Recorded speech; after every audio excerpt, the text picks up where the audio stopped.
우리 서로 인사하시면서 반갑습니다. 주 안에서 사랑하고 축복합니다. 복되게 사시길 바랍니다.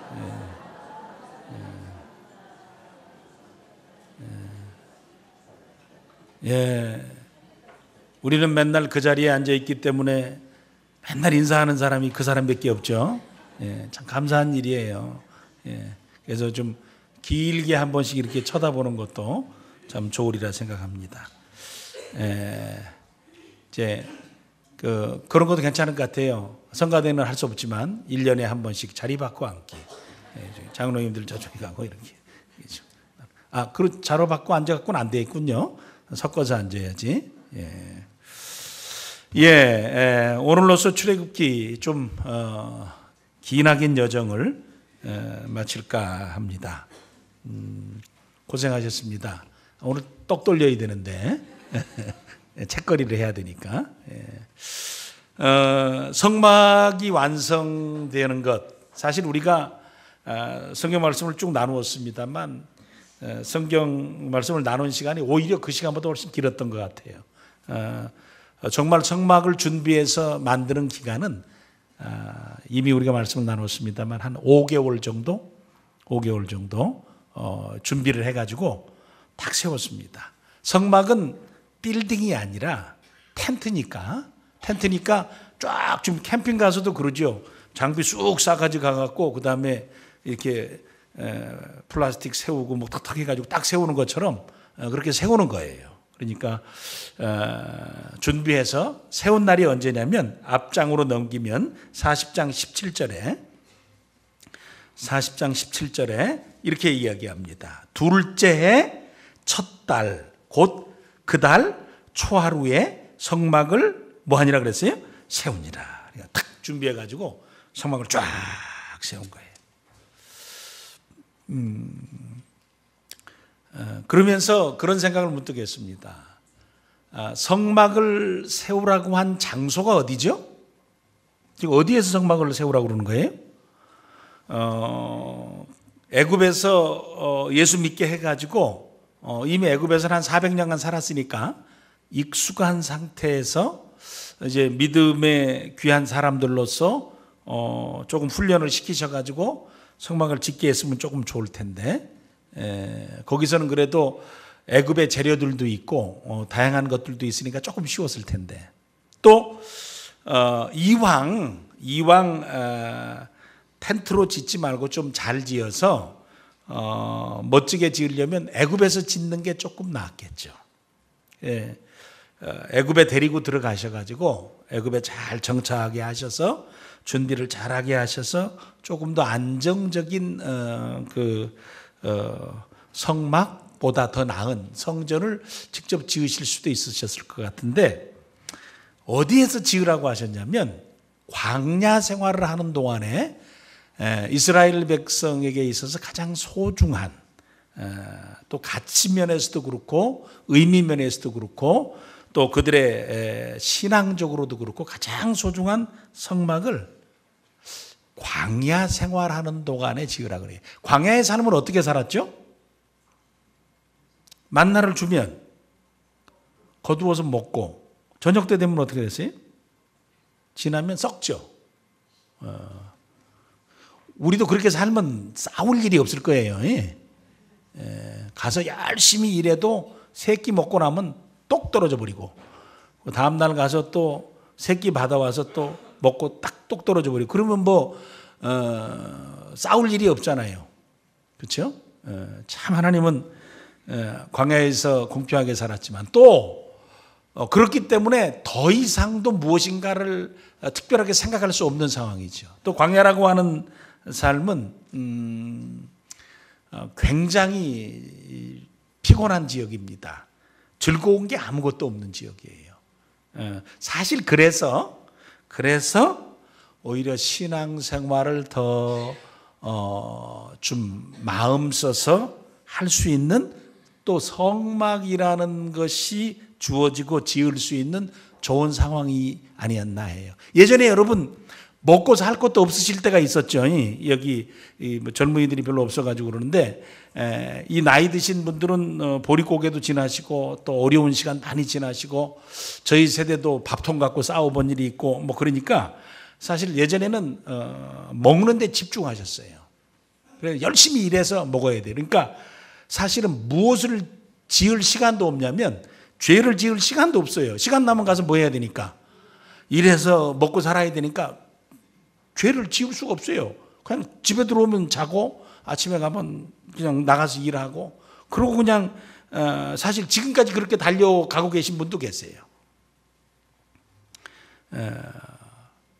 광야의 삶이 좀 편안하고 뭔가 자신이 원하는 삶을 살 수 있고 그런 데가 아니라 힘들고 피곤하고 또 하루 받아서 먹고 사는 그런 상황 가운데서 하나님께서는 이스라엘 백성들에게 성막을 지어라 그랬어요.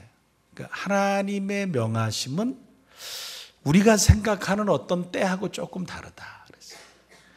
여러분도 그렇죠. 성락교회가 세워질 때 여러분들이 돈이 제일 많으셨을 때인가요? 아니면 먹고 사느라고 아둥바둥 하시던 때인가요?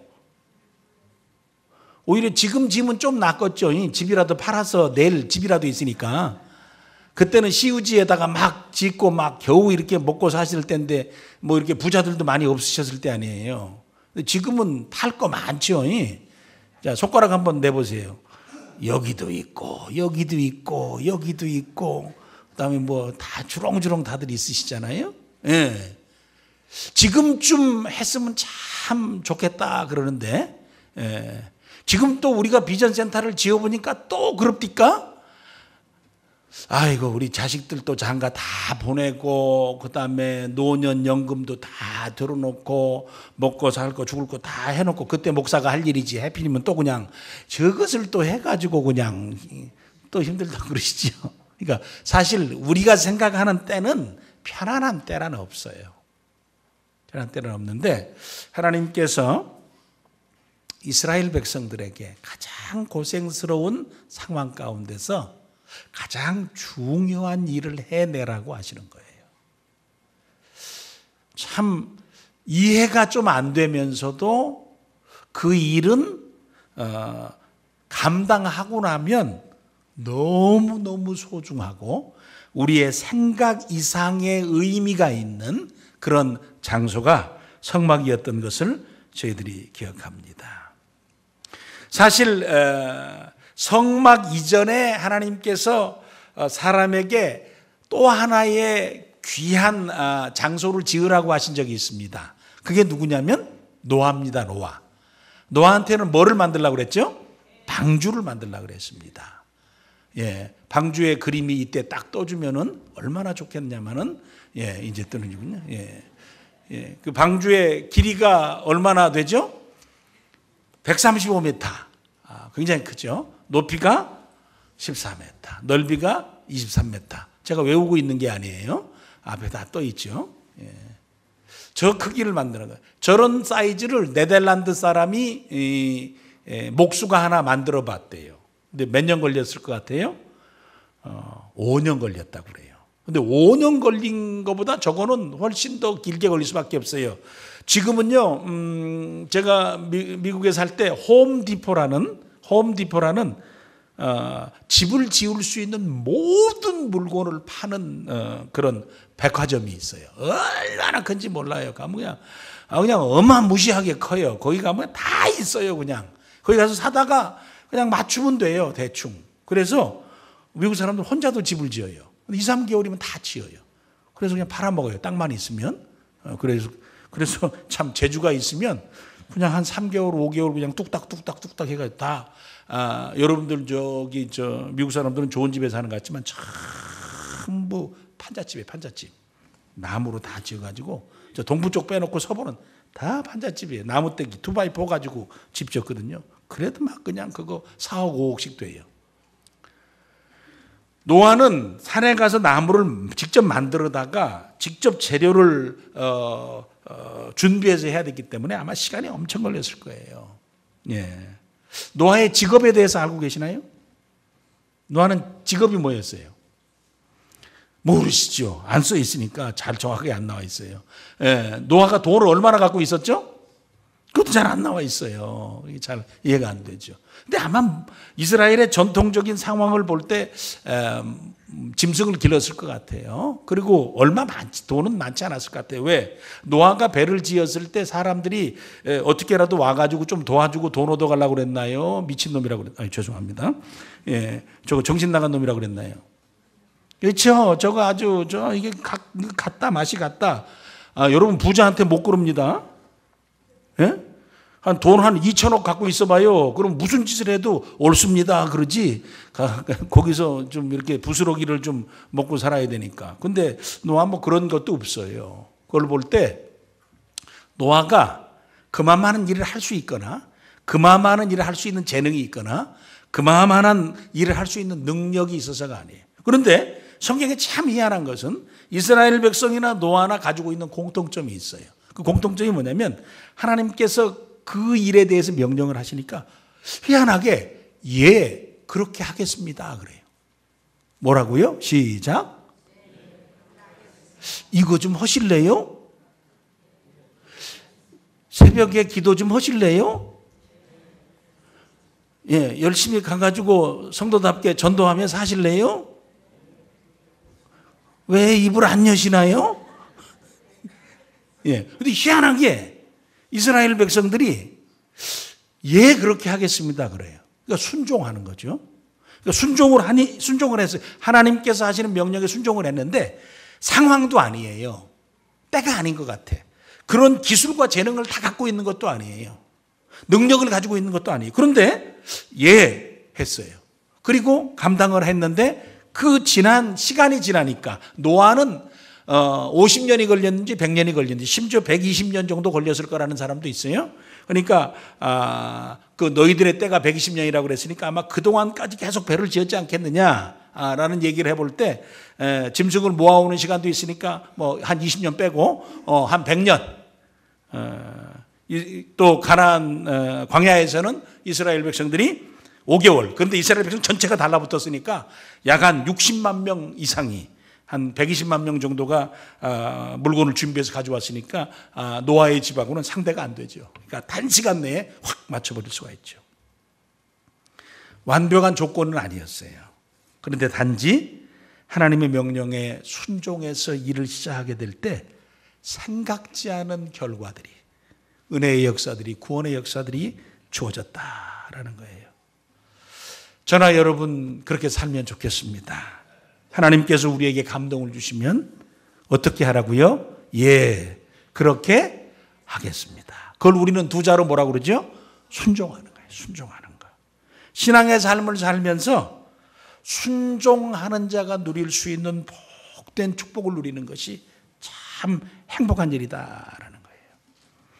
하나님의 명령에 순종할 때 시간이 지나니까 그들 눈앞에 성막이 지어져 보였어요. 이게 무엇일까? 성막이 어떻게 생겼을까? 상상할 수도 없었던 그 아름다운 성막이 그들의 눈앞에 딱 나타났다라는 거예요.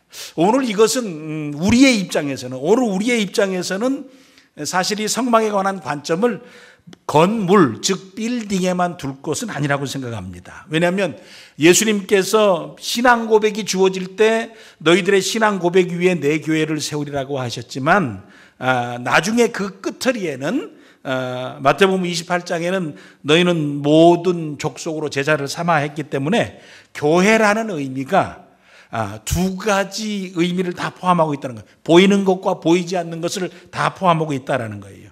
그리스도의 몸인 교회가 세워지는 것은 교회당이 세워진다는 것과 아울러서 그리스도의 제자로서 성도가 세워지는 것, 그것도 교회가 세워지는 것이다라는 거예요. 순서적으로 보면 그리스도의 제자로서의 성도가 먼저 세워지고 그리고 그 성도들이 함께 연합해서 교회당, 그리스도의 몸인 교회당을 세워가는 것입니다.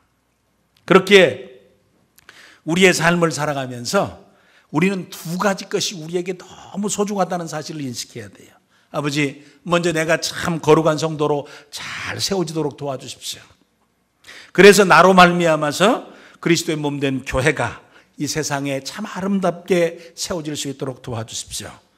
교회당은 움직일 수 없지만 그리스도의 제자된 성도로서의 교회당은 움직이는 교회당이니까 내가 이제는 눈앞에 부동적인 교회에서 유동적인 교회로 참 아름답게 세상을 그리스도의 은혜로 채워갈 수 있는 귀한 은혜의 전달자로서의 삶도 살게 해 주십시오.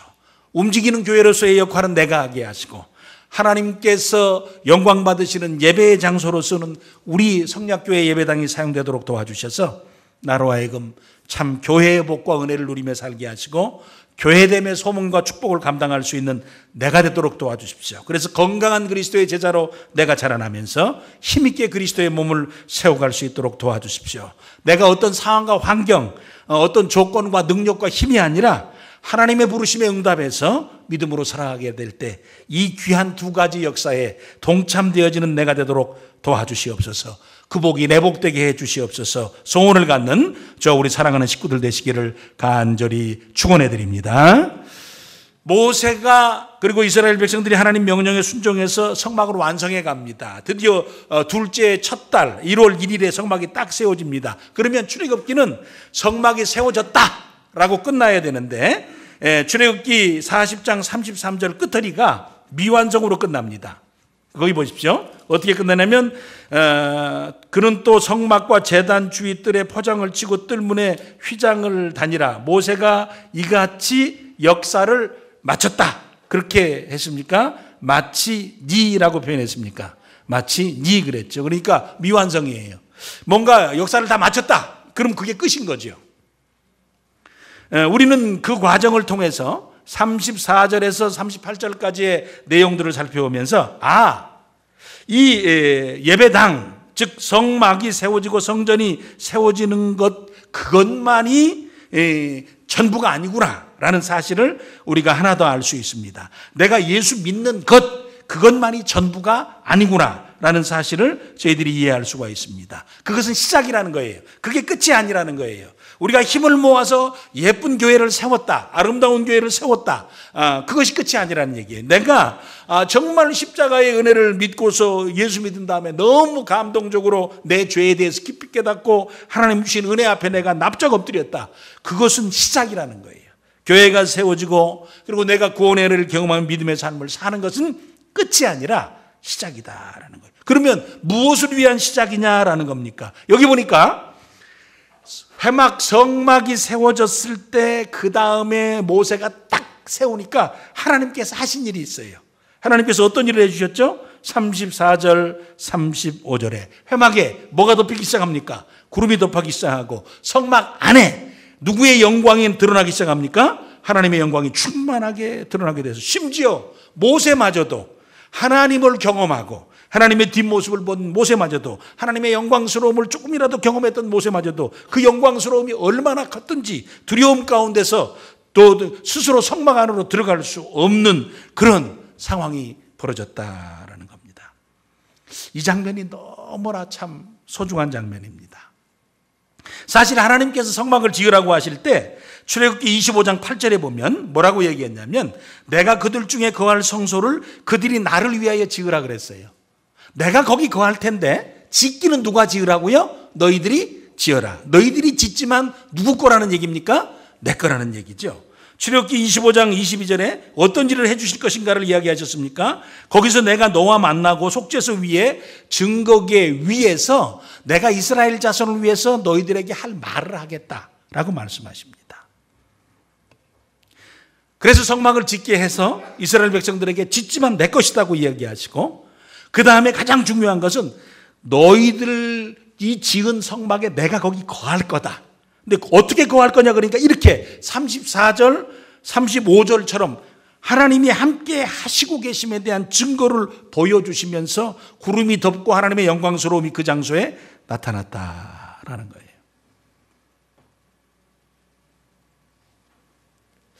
거예요. 교회가 가져야 될 소중한 모습이 뭘까? 교회가 누려야 될 가장 큰 축복이 뭘까라는 거예요. 사실 예수님께서도 교회에 대해서 언급하면서 너희들이 세우는 교회는 내 교회라 그러셨어요. 마태복음 16장 18절에 함께 읽습니다. 시작. 또 내가 내게 이르노니 너는 베드로라. 내가 이 반석 위에 내 교회를 세우리니 음부의 권세가 이기지 못하리라. 그 내 교회라고 그러셨죠.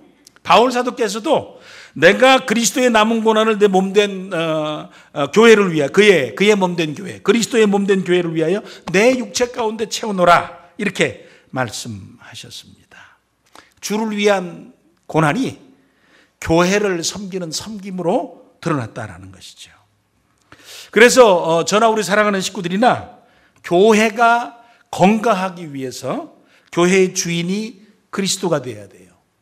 물론 교회의 이 건물에 교회 대표자로 누군가가 쓰여져 있어야 합니다. 그렇지만 진정 이 성약교회의 주인은 주님이십니다 라는 것, 그 누구도, 그 어떤 사람도, 그 어떤 일을 했든지, 그 어떤 희생을 드리고, 그 어떤 수고를 해서 드렸든지 간에 가장 중요한 내용 가운데 하나는, 그렇기 때문에 내가 어떤 위치나 어떤 대접이나 어떤 상황 가운데 있어야 된다 할 수 없고 주님의 것입니다 라는 사실에 대한 인식과 인정이 우리의 고백 가운데 드려져야 되고 주의 교회 가운데 드러나야 된다라는 거예요.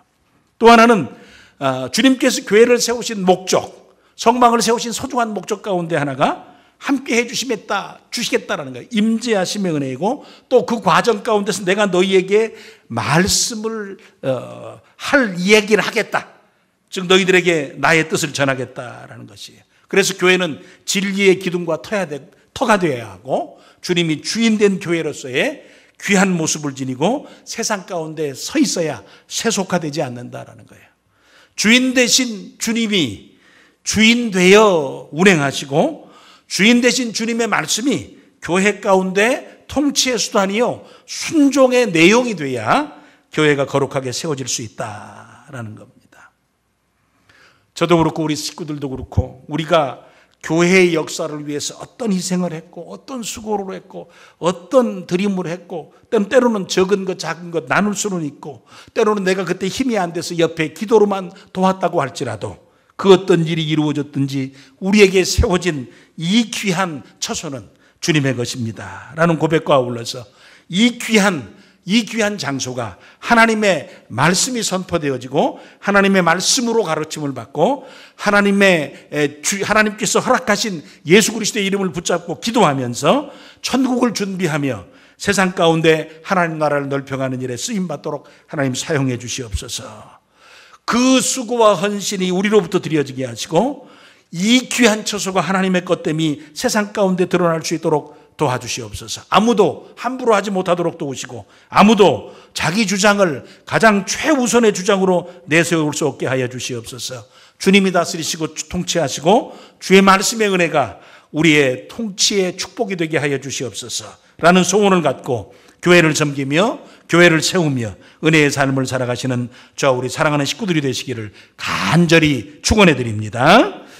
또 하나 성막을 통해서 보여주신 것은 하나님의 임재하심이셨습니다. 오늘 저희들에게는 그 부분에 대해서는 구약과 조금 다르게 임마누엘의 은혜의 역사를 저희들에게 허락해 주셔서 보이지 않지만 우리와 함께 하시는 주님이 계신 것을 저희들이 확신합니다. 우리 가운데 주님의 영광스러운 임재하심 때문에 모세가 경험했던 것은 두려움이었습니다. 사실 두려워해야 될 이유는 예수님께서도 그 부분에 대해서 얘기했지만 성막을 통해서 드려지는 예배, 교회를 통해서 드려지는 예배의 귀한 축복 가운데 하나가 하나님께 예배드리는 자의 모습입니다. 요한복음 4장 24절에 이렇게 말씀하십니다. 하나님은 영이시니 예배하는 자가 뭐와 뭐로 예배할지라고요? 영과 진리로 예배할지니라. 그러면 영이신 하나님께 진리의 토대 위에 서서 중심을 들이며 예배하는 겁니다. 원래 예배의 뜻은 종이 주인의 발에 입을 맞추는 아주 존경심을 가지고 주인을 문안할 때에 머리를 조아려서 주인의 발에 입을 맞추는 행위에서 나온 단어입니다. 오늘 우리가 하나님을 향해서 예배할 때도 그렇습니다. 하나님을 향한 존경과 경외심이 수반된 참 마음 중심에서 진정하게 주를 예배하는 예배의 모습이 우리에게 있어야 된다라는 거예요. 오늘 교회가 이 거룩한 두려움을 상실하면, 보통 인간도 그렇습니다. 보통 인간들도 세상의 삶을 살면서 두려움을 상실하면 정말 잘못된 일이 벌어집니다. 자기가 어떤 조금의 권력을 가지고 있든지, 조금 어떤 자기의 능력이 있든지, 자기의 힘이 있든지, 자기가 무엇인가를 만들어서 어떤 상태나 어떤 상황 가운데서 누군가를 지배하고 명령할 수 있는 상황 가운데 올라가 있다고 생각을 해서 자기 마음대로 할 수 있다고 생각하는 어떤 시점이나 상황이나 그런 위치가 주어지면 그는 건강해질 것 같은데 부패합니다. 요즘에 일련의 사태들이 참 안타깝게 저희들에게 주어져서 정말 많은 사람들이 참 안타까워하고 있습니다.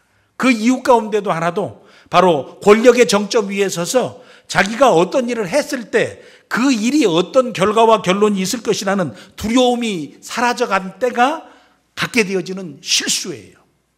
그래서 사람이나 인생도 그리스도 밖에 있다고 할지라도 두려움이 사라지기 시작하면 죄짓기 쉽습니다. 성도의 생애도 마찬가지입니다. 우리 속에, 저나 우리 사랑하는 식구들 속에 예배당에 출입하면서 믿음으로 예배하는 우리가 하나님을 향한 거룩한 두려움이 우리에게서 상실되어지고, 하나님 앞에 때로는 자기의 죄에 대한 두려움과 자기의 연약함에 대한 두려움이 없이 참 교만하고 방자하게 하나님 앞에 선다면 그 인생이 참 거룩하고 순수하고 참 은혜롭게 보호되어지고 유지되는 것이 아니라 방탕하게 됩니다. 그래서 하나님께서 성막이 탁 세워지신 다음에 주신 첫 번째 축복 가운데 하나가 영광스러운 임재하심 가운데 사람들로 하여금 거룩한 두려움을 경험하게 해 주신 것입니다. 저는 찬송가 27장이 부를 때마다 그런 생각을 합니다. 이게 하나님 앞에선 우리의 모습이 되어야 되지 않겠느냐. 찬송가 27장은 이렇게 시작됩니다. 같이 읽으려고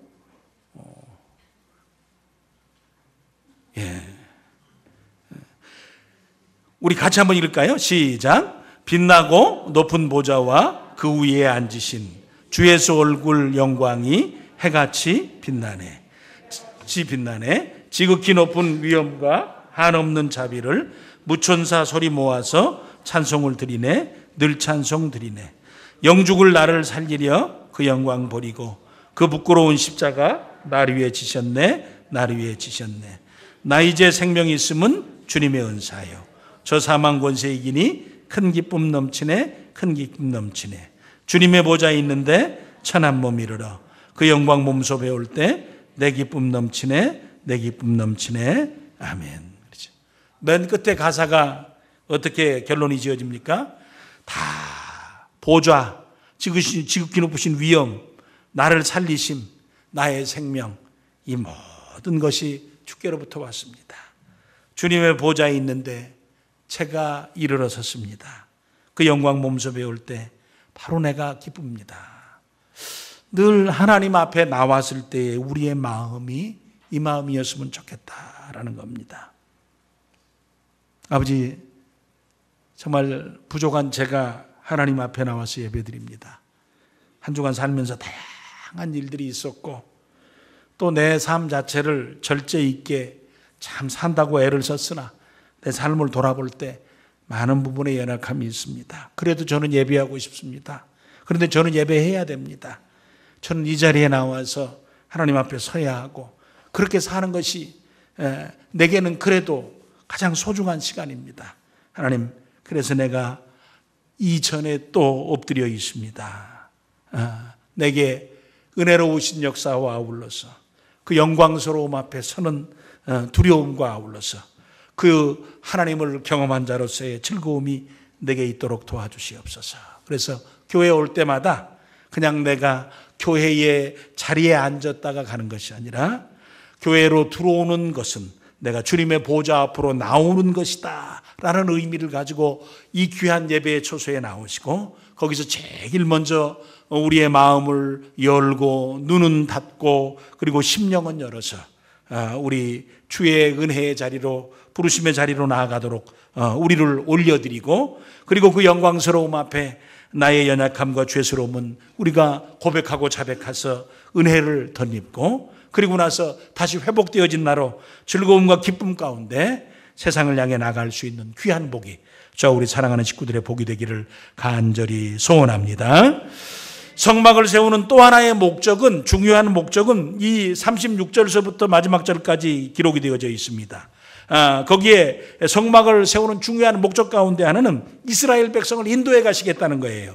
성막은 우리의 인생의 문제, 죄의 문제, 때로는 헌신의 문제, 우리의 영적인 문제를 다루어 주시는 귀한 장소일 뿐만 아니라 이제는 성막의 역사를 통해서 하나님께서 이스라엘 백성들을 인도해 주시겠다는 거예요. 어떻게 인도해 가냐면 성막 위에 구름이 머물렀는데 그 구름이 떠올라서 움직여갈 때 너희들은 어떤 상황, 어떤 상태에 있을지라도 그 구름을 쫓아가라는 거예요. 구름이 떠나서 가면 쫓아가서 머물면 거기에 다시 텐트를 치고 성막을 세우고 그리고 거기서 살라는 거예요. 구름이 하루 머물다가 가버리면 다 걷어가지고 또 가라는 거예요. 이거 굉장히 스트레스 쌓이는 일이지만 해라라는 거예요.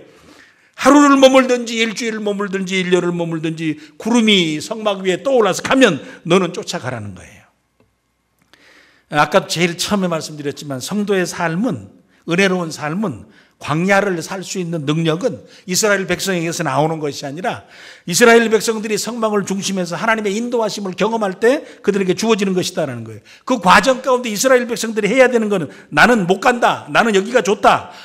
하나님 생각에는 지금 떠나는 게 좋지만 내 생각에는 여기 있는 게 더 좋습니다. 왜냐하면 광야도 더 좋은 것과 좀 더 나쁜 곳이 있거든요. 마라라는 장소는 나쁜 장소였어요. 목말라서 3일 길 걸어서 목말라서 가보니까 거기에는 쓴 물이 있었어요. 그래서 여기는 먹지 못할 쓴물이 있다 그래서 마라라 그러지 않습니까? 그런데 조금 더 걸어가니까 엘림이라는 장소가 나왔어요. 종려나무가 70그루 있고 샘이 12개나 있어요. 그래서 12개가 있다는 말은 이스라엘 백성 12지파가 잘 먹을 수 있다는 것이겠죠. 그러니까 이스라엘 백성들은 이 오아시스 같은 좋은 곳에 살고 싶습니다. 그런데 구름이 떠나버리는 거예요. 그러면 너희들이 가야 된다는 거예요. 하나님, 마라 같은 장소는 없게 하시고 엘림 같은 장소만 있게 해주십시오. 그런데 하나님께서는 마라로 데려가시기도 하고 엘림으로 데려가시기도 하는 거예요. 그들이 구름이 떠나서 앞으로도 이제는 그 광야의 삶을 살아가는 동안 지속적으로 이것이 반복되는 거예요. 그러나 오히려 역사적 사건과 신앙적 축복은 마라에서 있었어요. 못 먹을 물이 하나님이 지시하신 나무를 그 물에 넣자 다시 먹을 수 있는 물로 달아졌죠.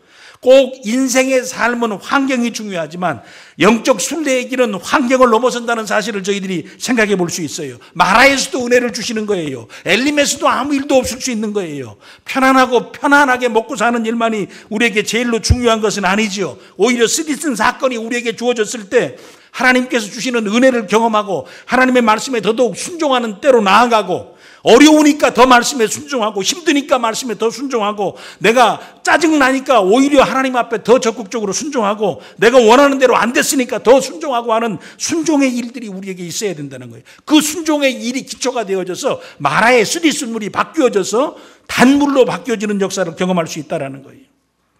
마라를 두려워하지 말고 엘림에 만족하지 말아야 하는 것이 성도의 삶이다라는 겁니다. 그래서 이스라엘 백성들은 내가 어떤 장소에 있어서 얼마만큼의 삶을 살 수 있느냐는 가능성으로 확인하고 그곳에 정착하는 것이 중요한 것이 아니라 하나님께서 구름을 띄워서 떠나라 하시면 하루든지 일주일이든지 1년이든지 떠나서 쫓아가는 것이 가장 중요하다. 그것이 광야에서 생존하는 방법이요, 그것이 광야의 삶을 다 끝내고 가나안에 입성할 수 있는 귀한 인도하심의 근거가 된다. 그런데 문제는 오늘날이에요. 오늘날 우리는 그런 지금 구름의 인도함이 없지 않습니까? 그럼 우리는 어떻게 그 과정을 경험할 수 있겠습니까? 그런데 광야를 인도해 가시는 하나님께서 똑같은 사건을 다른 방법으로 지시하신 적이 있습니다. 그것이 어디냐면 이스라엘 백성들이 출애굽할 때 큰 강을 건너게 하셨습니다. 그리고 다시 가나안 땅을 들어갈 때 강을 건너게 하십니다. 첫 번째 홍해를 건널 때는 그 하나님께서 쓰시는 방법이 있었고 또 두 번째 가나안에 들어갈 때 사용하시는 방법이 있었습니다. 거기 아마 지도가 있을 겁니다. 예, 우리 지도를 보면 3번 쪽이 3번이라고 여기 비하하롯이라고 하는 곳이 바로 이스라엘 백성들이 홍해를 건넌 장소입니다. 또 16번 그랬는데 어디가 그랬어요? 16번 요단강이라고 기록되어 있는 곳이 바로 거기서 요단강을 건너게 됩니다. 그런데 홍해를 건널 때의 사진이 바로 그 뒷사진입니다. 홍해를 건널 때는 어떻게 건넜죠? 홍해가 물벽이 양쪽에 서면서 이스라엘 백성들에게 좁은 길이 그들에게 주어졌고 이스라엘 백성들은 거기를 건너게 됩니다. 쭉 건너게 됐죠. 그런데 요단강은 어떻게 건너게 되죠? 요단강을 건널 때 잘 보십시오. 요단강은 조금 다르게 건넜습니다. 지금 중간쯤에 잘 확인할 수 없는 어떤 행위가 진행되고 있죠. 이쪽에는 물벽이 서 있는데 그거보다는 조금 요단강의 건너에 그림이 잘못 그려져 있습니다. 저기서는 저렇게 그려져야 되지 않고 한참 위에 저 아담읍에 거의 여리고성 쪽에 물이 서기 시작했고 거기서부터 물이 줄어들기 시작했고 사해까지 물이 끝나버려서 더 이상 물은 내려오지 않고 그리고 사해로 다 흘러들어가 버려서 이 여리고를 향해서 갈 때는 여리고는 전쟁을 해야 되는 상황이기 때문에 이 홍해처럼 좁은 길을 걸어가게 되죠. 올 때마다 이렇게 망치 하나 들고 있으면서 나오는 거 하나씩 다 때리면 다 죽죠. 그러니까 10명, 20명 건너는 장소가 돼서는 안 돼요. 이스라엘 백성들이 저 앞에 중앙에 법궤를 중심으로 해서 2000규빗 약 1km 뒤에 떨어진 채 여리고를 향해서 쫙 하고 몰려가도록 하나님께서 계획하셨어요. 그 과정 가운데 홍해를 지나는 동안에 광야의 삶을 통해서 하나님께서 기적과 역사를 통해서 이스라엘 백성들이 인도해 주실 것이지만 이제 가나안의 삶을 살면서는 가나안에 들어와서 전투가 시작되면서 그들이 가나안 곡식을 먹을 때부터 만나는 끝나버리게 됐고 그 다음에 가나안에 들어와서는 그들이 해야 될 것이 있었어요. 철저하게 요단강을 건너는 순간부터 그들의 삶에 있어서 가장 소중한 것은 이제는 성막 위에 구름이 아니라 그들의 법궤를 통한 인도하심이었어요. 그래서 여리고 전투를 할 때도 법궤가 중심이 되어서 가고 이스라엘 백성 가운데 사울의 시대는 법궤가 없었고 다윗의 시대는 다시 법궤를 찾아서 그들의 신앙의 중심 가운데 놓는 것이었고 그 과정 가운데 하나님께서 이스라엘 백성들의 성공과 실패를 주장하셨고 그들이 법궤를 쫓아갈 때는 성공하는 삶을 살았고 그들이 법궤를 상실할 때는 그들의 삶께 징계와 나중에는 멸망의 사건 가운데 이르게 되어지는 안타까움이 있었죠. 거기에 다시 한번 하나님의 말씀 즉 법궤 안에 들어있는 십계명과 만나와 항아리와 아론의 쌍난 지팡이 여기에 세 가지 의미는 말씀과 그리고 하나님의 공급하심과 하나님의 권위에 대한 귀한 인도하심의 역사들을 경험하면서 하나님이 내 권위가 되고 하나님이 내 공급자가 되어주시고 하나님이 내 말씀이 되어주셔서 그 하나님을 부여잡고 바라보면서 쫓아서 그 뒤를 따라서 앞서지 말고 뒤에서 그 말씀을 쫓아서 살아가는 인생이 되어야 된다라는 거예요. 그래서 이제 오늘 우리는 우리의 삶을 어떻게 하나님이 인도해 주실 것입니까? 할 때 가장 중요한 것이 우리에게 여전히 남겨준 유대인에게도 먼저 주셨던 말씀을 맡겨주셨습니다. 오늘 우리에게도 말씀 육신에 우리가 오시면서 친히 하나님의 말씀을 우리 가운데 주신 사건들을 통해서 이제는 하나님의 말씀을 읽고 깨닫고 묵상하고 순종하며 사는 복된 삶을 통해서 하나님이 우리를 인도해 가시는 축복들을 경험하시게 하겠다는 하나님께 순종하라. 하나님의 말씀에 순종하라. 하나님의 인도하심에 순종하라는 거예요. 이스라엘 백성들 중심에는 이것을 노래하고 기도하고 외쳤습니다.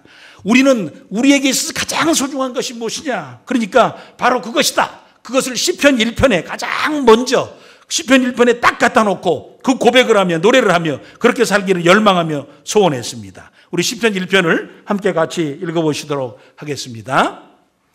시작. 복 있는 사람은 악인들의 꾀를 따르지 아니하며 죄인들의 길에 서지 아니하며 오만한 자들의 자리에 앉지 아니하고 오직 여호와의 율법을 즐거워하여 그의 율법을 주야로 묵상하는도다. 그는 시냇가에 심은 나무가 철을 따라 열매를 맺으며 그 잎사귀가 마르지 아니함 같으니 그가 하는 모든 일이 다 형통하리로다. 악인은 그렇지 아니하며 오직 바람에 나는 개와 같도다. 그러므로 악인들은 심판을 견디지 못하며 죄인들이 의인들의 모임에 들지 못하리로다. 무릇 의인의 길은 여호와께서 인정하시나 악인들의 길은 망하리로다. 아멘.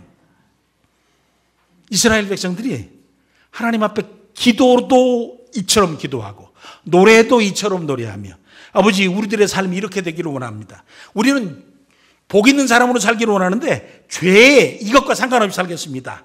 죄와 상관없는 것 부정적으로 죄를 짓지 않는 것이 우리에게 가장 중요한 것이 아니라 이제는 2절에 오직 여호와의 율법을 즐거워하여 그 율법을 주야로 뭐 하겠다고요? 묵상하겠다는 말은 단순하게 읽는다라는 말은 아니에요. 읽는다는 말이 아니고 내가 읽은 그 말씀을 내 마음속에 새겨서 내게 양분이 되게 하는 거예요. 내 속에 살아있도록 하는 거예요. 하나님의 말씀이 내가 읽고 또 읽고 읽고 또 읽었더니 단단히 박힌 모처럼 되어져서 내가 거기에 내 인생을 걸 수 있는 귀중한 고리가 되도록 하겠다라는 거예요. 하나님의 말씀을 내게 꽉 붙잡으면서 그 말씀이 자신의 힘 삼고 자신의 방법 삼고 그 말씀에 순종하면서 내가 따라가겠다라는 거예요. 그래야 시냇가에 심은 나무의 삶을 산다라는 거예요. 철을 따라서 과실을 맺는다. 흉년이 별 의미가 없다. 시냇가에 심겨져 있기 때문에 최종적으로 다 생명이 끝날 순간까지 시냇가에는 그 물자리에는 생명의 역사가 일어나는 것처럼 내가 시냇가에 심기운 나무로 살 수 있겠다는 거예요. 물론 하나님의 인도하심은 때로는 꿈으로, 때로는 다른 사람의 믿음에 신실한 사람의 조언으로, 상황과 환경을 통해서 때로는 마음의 평안을 주시면서 인도해 가실 것입니다. 그러나 가장 기본적이고 보편적인 방법을 이스라엘 백성들이 외칩니다. 하나님의 말씀이 우리를 인도해 가십니다. 하나님께 순종하는 것이 우리의 하나님의 인도하심을 받는 귀한 방법입니다. 이제는 내 생각과 내 마음과 내 계획과 내 원함이 아니라 하나님의 말씀과 하나님의 인도하심 에 순종할 수 있도록 도와주시옵소서. 그래서 저나 우리 사랑하는 식구들이 하나님께서 우리의 삶을 인도해 주시기를 원합니다. 하나님의 인도하심을 한 걸음 한 걸음 받아가면서, 특별히 우리 자녀들이 하나님의 인도하심을 받아가면서 그들의 영혼이 잘 돼서 공부할 때도 복될 뿐만 아니라 그들이 사회에 나갔을 때 그들의 길을 인도해 주시고, 그들이 사람을 만날 때 하나님 그들의 생애를 인도해 주시고, 그들이 생애를 살아갈 때 정말 복스러운 사람으로, 시냇가에 심겨진 사람으로 살아갈 수 있도록 도와주시옵소서. 우리의 남겨진 인생이 그렇게 마무리되도록 도와주시고, 우리의 자녀들이 그 복을 받고 살도록 도와주시옵소서. 아버지 하나님의 인도하심의 역사가 우리의 복이 되게 하여 주시옵소서. 순종함으로 그 축복을 받게 하여 주시옵소서. 마음 먹고 결심하시는 사랑하는 식구들 되시기를 간절히 축원해 드립니다. 아버지 하나님, 참 우리가 원하는 때에 원하는 일을 시키시는 것이 아니라 가장 힘든 때에 하나님이 원하시는 것을 시키십니다.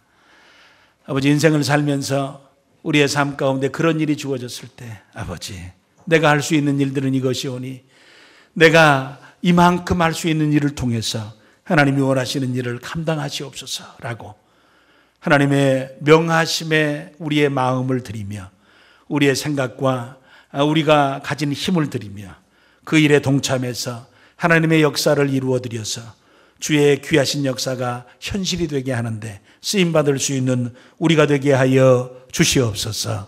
아버지, 성전은 세워지는 것이 끝이 아니라 하나님의 임재하심의 축복을 경험하면서 거기에 거룩한 두려움을 가지고 신실하게 하나님을 예배하는 복이 있을 때 내가 지켜지고 또 하나님께서는 영광을 받으시고 세상과 구별된 장소가 되게 하시며 은혜를 체험하고 살도록 함께해 주심에 대한 확신을 가지고, 주님, 저희들이 예배하는 초소에 나올 때마다 영광스럽게 아버지 앞에 서게 하시고, 다른 것 말고 우리가 와서 앉아서 하나님 앞에 나아가는 묵상의 기도만 드리기만 해도 은혜가 되어지는 복된 장소가 우리 예배 장소가 되게 하여 주시옵소서 라는 간절한 마음을 가지고 출입하게 하여 주시옵소서. 아버지, 세상에 살면서 결국 우리의 종착점은 천국이오니 믿음의 나그네 인생길을 걸어가는 동안 하나님 한 걸음 한 걸음 인도해 주시되 주의 말씀을 내 마음에 새기기를 소원하고 순종하기를 소원하는 우리들을 걸음걸음 인도하셔서 우리의 생애가 내가 사는 것이 아니라 하나님이 살게 해주시는 믿음의 복된 생애가 되도록 축복하여 주시옵소서. 무엇을 해야 될까 고민하는 것이 아니라 하나님, 나를 어떻게 인도해 주실지를 생각하며 기도하게 하시고, 일하기 전에, 결단하기 전에, 선택하기 전에 하나님의 선하심을 구하는 우리가 되게 하여 주시옵소서. 예수님 이름으로 간절히 기도를 드립니다. 아멘.